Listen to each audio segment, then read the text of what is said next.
Hey folks, imagine checking your bank account this January and seeing your Social Security, SSDI, or SSI deposit look completely different from last month. Some people are getting more money than ever. Others are noticing delays or smaller net amounts, and a few are even wondering if something went wrong with their benefits. But here's the shocking truth. Millions of Americans are facing one of the biggest shifts in payments we've seen in years, all kicking in right now in 2026. And if you're relying on these checks for rent, food, medicine, or daily essentials, you can't afford to miss this update, because ignoring these changes could mean stretching your budget thinner than planned, or even dealing with unexpected issues down the line. Before I dive in, do me a quick favor. Hit that subscribe button right now and turn on notifications so you never miss these critical alerts that could save you real money and stress. And drop a comment below letting me know which benefit you receive, like Social Security Retirement, SSDI, or SSI, because your input helps me tailor these updates even better for everyone watching. All right, let's get into it, because January 2026 is turning out to be a pivotal month for over 75 million beneficiaries across Social Security Retirement, Disability, Survivor's Benefits, SSDI, and SSI programs, with multiple adjustments hitting all at once that are reshaping how much money lands in your account and when it arrives. Starting with the big one everyone is talking about, the official cost of living adjustment, or COLA, for 2026 is set at 2.8%, which means the average retirement benefit is jumping from around $2,015 a month last year to about $2,071 this year, adding roughly $56 on average per check for retirees, while SSDI recipients are seeing similar boosts depending on their individual amounts, and SSI federal payments are rising to a maximum of $994 for individuals and $1,491 for couples, up from previous levels to help offset rising costs of living. This COLA is designed to keep your purchasing power steady against inflation, but the reality is that it layers on top of other factors like Medicare deductions, which are increasing significantly this year, with the standard Part B premium going up to $202.90 a month, a jump of nearly $18 from 2025.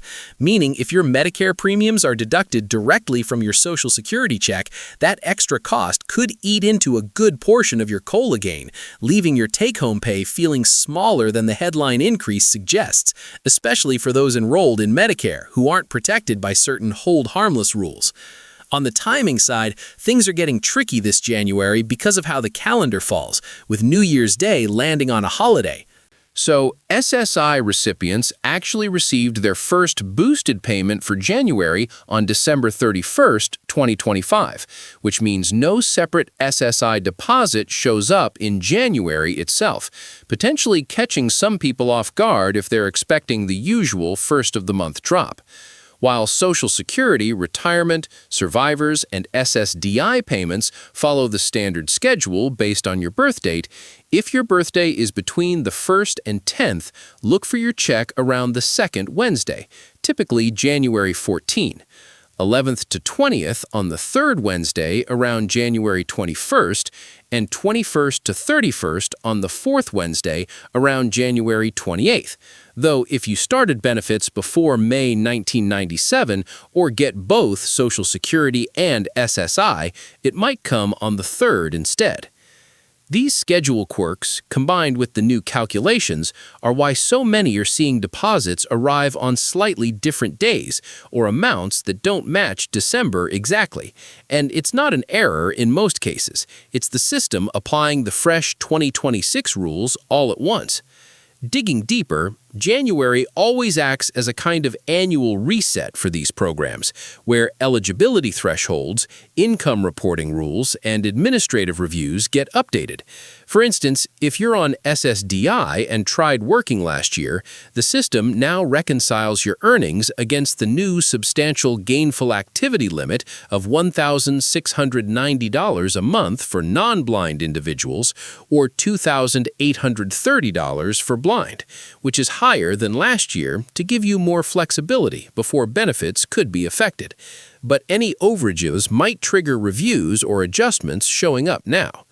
For SSI folks, this month is especially sensitive because resource limits stay fixed at $2,000 for individuals and $3,000 for couples. No change there, despite calls for updates. And income thresholds are reassessed, so even minor shifts, like a bit of family help, a small savings buildup, or changes in living arrangements could alter your payment amount or prompt verification requests from the Social Security Administration, leading to temporary holds while they confirm details. Survivors and dependent beneficiaries aren't exempt either, as their amounts can fluctuate based on updates to the primary worker's record. And across all programs, tax withholding options or other deductions might shift if you didn't update preferences recently. The good news is that these changes are mostly automatic and meant to protect your benefits long term, but the bad news is that misinformation is swirling online about massive bonuses, emergency relief, or drastic cuts that aren't happening. There's no widespread bonus check or new program launching overnight in January, just the standard COLA and routine recalibrations that quietly affect your bottom line. If your payment looks off when it hits, don't panic right away. Compare it to your December amount, check any mailed notices or your online My Social Security account for explanations, and remember that many January discrepancies resolve quickly as the system settles. But staying proactive is key. Log in to review your benefit statement, report any life changes promptly, and contact the SSA if a notice asks for info, because responding early keeps small issues from growing. Budget-wise, this transitional month can feel tight for those living paycheck to paycheck, especially with the Medicare premium hike offsetting some of the COLA for many. But once February rolls around, patterns usually stabilize, and you'll have a clearer picture of your new baseline for the year ahead, allowing better planning for expenses like groceries, utilities, or healthcare.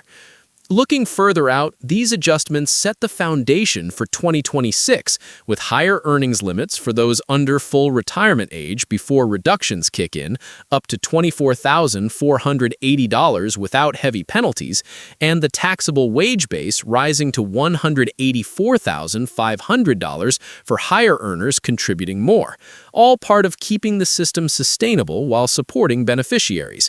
The bottom line is that while January brings some bumps and surprises, most people end up with a slight net gain after everything shakes out, and armed with this knowledge, you can navigate it confidently without unnecessary worry.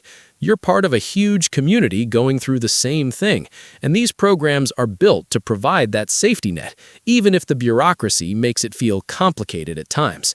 If this breakdown cleared things up for you or helped ease any concerns about your checks this month, smash that like button to let me know, share this video with anyone who relies on these benefits so they stay in the loop, and subscribe if you haven't already, because I break down these updates regularly without the fluff or fear-mongering. Comment below with your questions. What's confusing you most about your January payment, or how much of a difference did you see in your deposit?